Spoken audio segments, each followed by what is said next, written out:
everyone, happy Thanksgiving. I hope this update finds you well. I would like to start off just by saying thank you for your prayers and your financial support. There's no way that we could be here without you. A lot has happened since our last update, so I will let Jamie tell you all about it. Hey guys, it has been a while since our last update. Like Meredith said, a lot has happened since our last update. So let me just fill you in. When Meredith and I were able to go at the beginning of October and celebrate our third wedding anniversary, we were able to take some much needed time away. We hadn't really had any time off. Granted, COVID, we were off, but from moving to getting out here and to getting just really plugged in here at Aspire and in Tucson, we haven't had any time off, and so we were able to go and just spend some time together and celebrate marriage and 3 years that the Lord has blessed us with so far.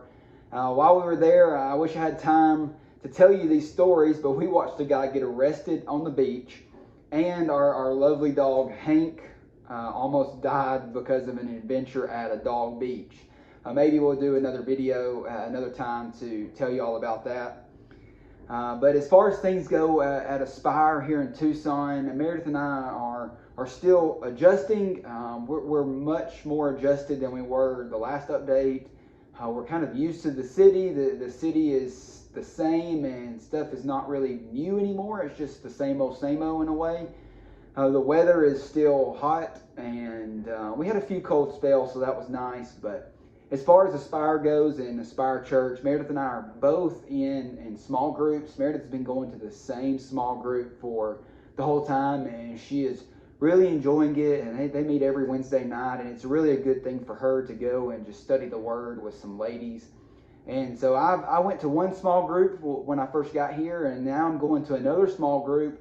Really, I'm trying to get to know a couple of different guys in the church, and so I'm going to a couple of different of the men's small groups. I'm spending about a month at each one, and so that's good for me to get to know the people at the church and for the guys. And then also in regards to small groups, one of the things that I'm trying to do is I've made a buddy that's on the football team at the U of A, and me and him are actually working to get a college small group started with maybe some of the football players or anyone who's really interested. So I'm excited about that, and I hope that comes through and it works out. And another thing is, we've been worshiping. We worshiped when we first got here, like I told you guys, at a bar, and we moved into the school where Aspire normally meets. And up through that time, we were running around 40 to 50%. And so usually I think the national average during the global pandemic is 35%. So we were doing okay. But here recently in November, because we live in Tucson and the sun's shining and the temperature's just right, we moved our services outside. And since we moved our services outside, you wouldn't believe it, but we're running over 90% of our regular attenders here at Aspire. It's really cool to see people coming back out to public worship and to be a part of the family here at Aspire Church. And so it's really great. And so we look forward to growth and for more people to come as things with COVID either lessen or go away. But one of the cool things that has happened in regards to the kind of a new growth aspect since COVID started and through this pandemic is Aspire Church has really seen a lot of students begin to come. We're up to around 17 students that regularly attend Aspire Church. And so with that, it's about time to start a student ministry at Aspire. And I'm excited to tell you that Brian has asked Meredith and I to head up and lead student ministry until it gets up and on its feet, and they can hire a student pastor to come in and take it over. So I'm really excited about this. So we moved out here to learn ministry and to train and to do ministry in a different context. And so now we've been given an opportunity to really start something. We've been given the opportunity to establish and to start and recruit leaders and to grow something from the ground up. And essentially, this student ministry thing is going to be just like a mini church plant. And so we're super excited that God has given this opportunity to invest in the lives of students, to invest in the lives of leaders, but more importantly, to see God's kingdom grow here in Tucson. So in regards to what can you pray for? First off, pray for the student ministry. Pray for me as I'm going to be the leader of that. Pray for Meredith as she's going to help. Pray for my leaders. We have another newlywed couple named Rob and Carly who are going to come alongside of us and help us out, and we're really excited about that. And then just pray for the students and pray for God to move.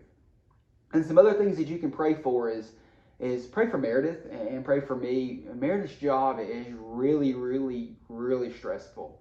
And life's been really hard because of it.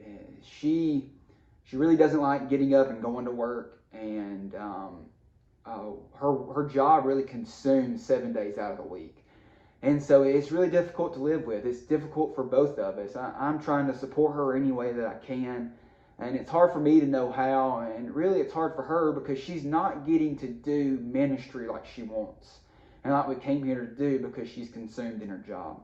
So pray for her. Pray for strength in regards to her and her job. Pray for an open door. If God sees fit to give her an open door, if she's actually looking for possibly something new for May, for after this school year, so pray for that. Pray for open doors and for open eyes.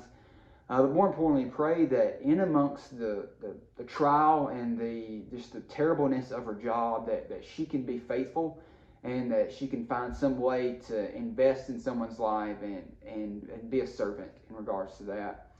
And then another thing you can pray for is just pray that God continually provides for us. You guys have been so good and so gracious, and we can't thank you enough for your prayers and for your financial support. We really, like Meredith said, we could not be here without you. And it's because of you that we're able to be here and to see God's kingdom come here in Tucson. And so we look forward to the holiday season getting ready to kick off. We will be traveling home. I don't know the details of that yet, but hopefully in our next update video, we will be able to share with you some of those, and maybe we can see some of you guys. But other than that's our update. Pray for students, pray for Meredith and I, and pray for God's Spirit to move throughout Tucson. Thanks. Bye.